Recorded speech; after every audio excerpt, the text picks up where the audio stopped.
Hello student, this is आकाश जो आपकी study करेंगे थोड़ी सी एडवांस का मतलब है कम शब्दों में ज़्यादा बातें।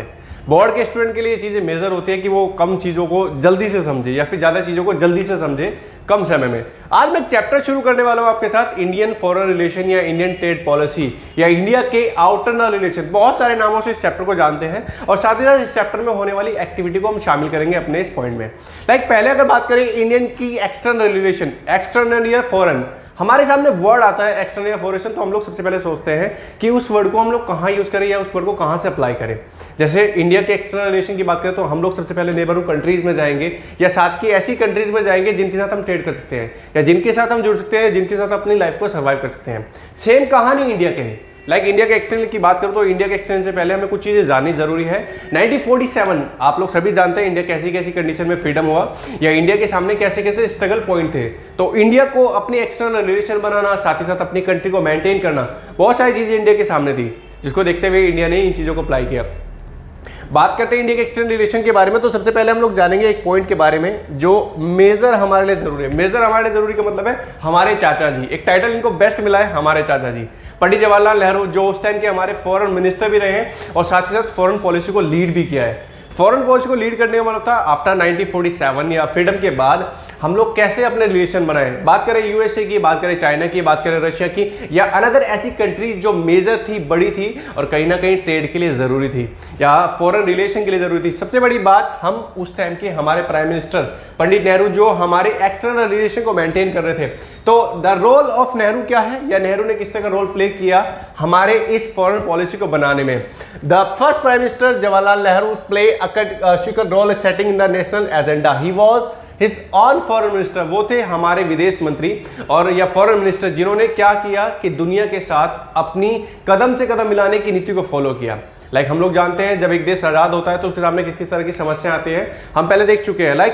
एक देश के सामने फ्रीडम के बाद हर कंट्री अपनी सोवरेनिटी बनाना चाहती है, संप्रभुता बनानी चाहती है, अपने फ्रीडम रहनी चाहती है, अपना डिसीजन खुद लेना चाहती है और साथ ही साथ अपनी कंट्री में इकोनॉमिक ग्रोथ करना चाहते हैं। सेम सारी प्रॉब्लम इंडिया के सामने भी थी। तो इंडिया चाहता था कि पॉलिसी ऐसी बने या इंडिया चाहता था ये पॉलिसी ऐसी क्रिएट हो जो इंटरनेशनल लेवल पर इंडिया की पहचान को स्ट्रॉन्ग बनाए और साथ ही साथ इंडिया को मजबूत कर पाए विदेशों के साथ व्यापार करने के लिए। इसी के बेस पर ये पूरा चैप्टर है और हम जान पाएंगे इस चैप्टर में किस तरह की चीजें शामिल होने वाली है और किस तरह की चीजों के बेस पर इंडिया ने अपने को मेजरमेंट किया।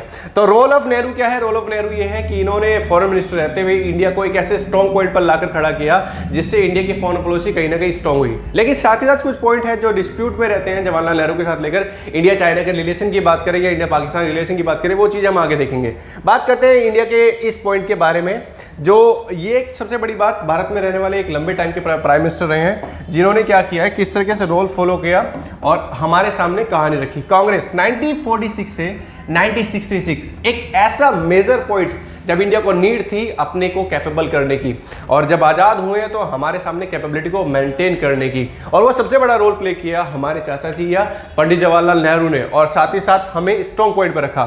इकोनॉमिक डेवलपमेंट की बात करें, सोशल की बात करें या फिर और भी कॉर्सेज या पार्टीज ग्रुप की बात करें जो कंट्री को मेंटेन करते हैं, कंट्री को मेंटेन करने वाले कंट्री को स्ट्रॉन्ग बनाने के लिए। इसी पर ये पूरा चैप्टर है। बात करते हैं एक पॉइंट के बारे में, तो चैप्टर का नाम है इंटरनेशनल रिलेशन या एक्सटर्नल रिलेशन, जो हमारे लिए पॉइंटों में काउंट करता है। पॉइंटों में काउंट का मतलब हम जान पाए इस चैप्टर के बारे में या कैसी कैसी चीजें। मैंने आपके सामने कुछ इमेजेस रखी हैं। पहला पॉइंट हम लोग किसकी बात करेंगे? इंडिया के रिलेशन की।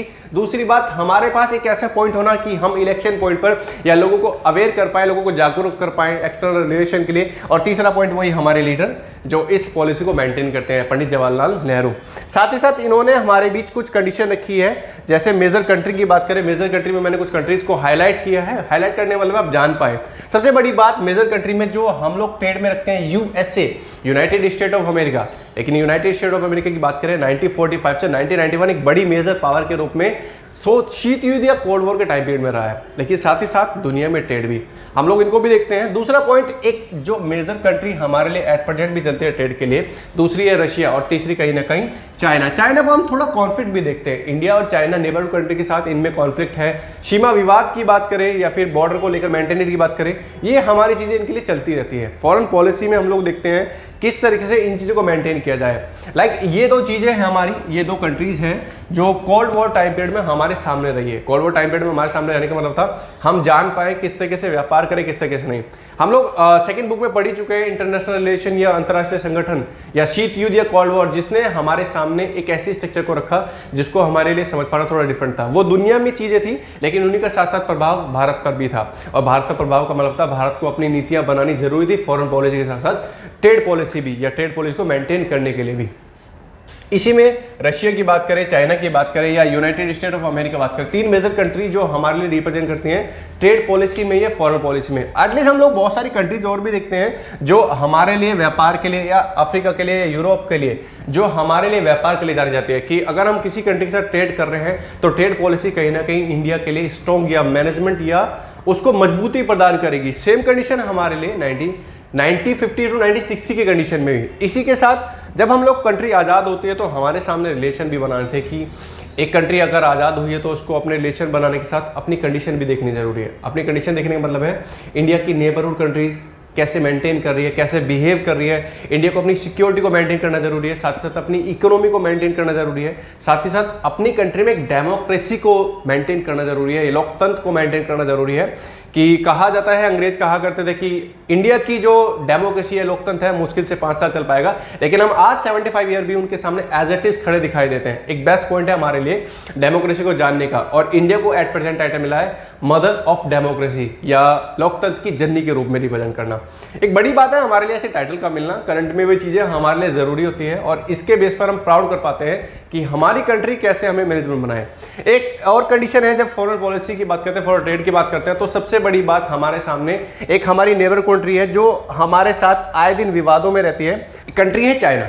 चाइना के साथ हमारे कुछ एग्रीमेंट है, कुछ मैनेजमेंट है। लाइक इंडिया के स्टार्टिंग में फ्रीडम के बाद चाइना के साथ रिलेशन बहुत अच्छे थे। एक वो नारा हिंदी चीनी भाई भाई। लाइक हम लोग देखते हैं कि इंडिया चाइना के बॉर्डर पर सिक्योरिटी भी नहीं होती थी, इतनी कंफर्टेबल इंडिया के चाइना के लीडर एक दूसरे दूसरी कंट्री में आ जा रहे हैं, बहुत कंफर्टेबल। तो ये बेस्ट था। लेकिन जैसे जैसे मैं बढ़ता गया 1949 चाइना ने अपनी पार्टी को अप्लाई और चाइना में बदलाव शुरू हुआ।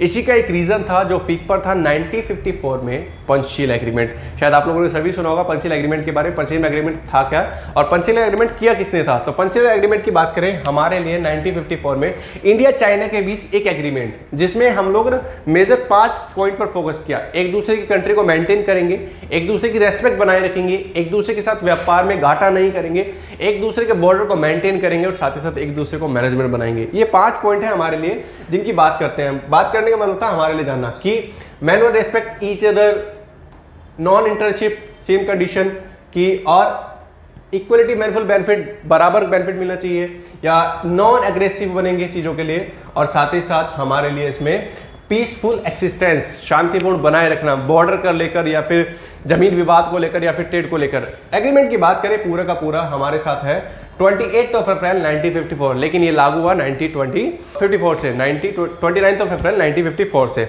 इसके बारे में जानते हैं कि unlikely relation with Pakistan, free India began relationship with China a very friendly note after the China revolution 1949। Same कहानी वही कि 1949 के चाइना रिलेशन के बाद इंडिया के प्राइम मिनिस्टर थे नेहरू, उनके रिलेशन बहुत अच्छे रहे, उनका व्यवहार बहुत अच्छा रहा चाइना के साथ। और कहीं ना कहीं इसको देखते हुए हमारे जो लीडर्स थे वो थोड़ा सा अफेक्ट होते थे इससे कि अगर हम चाइना के साथ इतना अच्छा व्यवहार करेंगे तो कहीं ना कहीं चाइना हमें बाद में धोखा देगा ही देगा, और कहीं ना कहीं हमारा पोलाइट रहना भी हमारे लिए डिफरेंट रहा।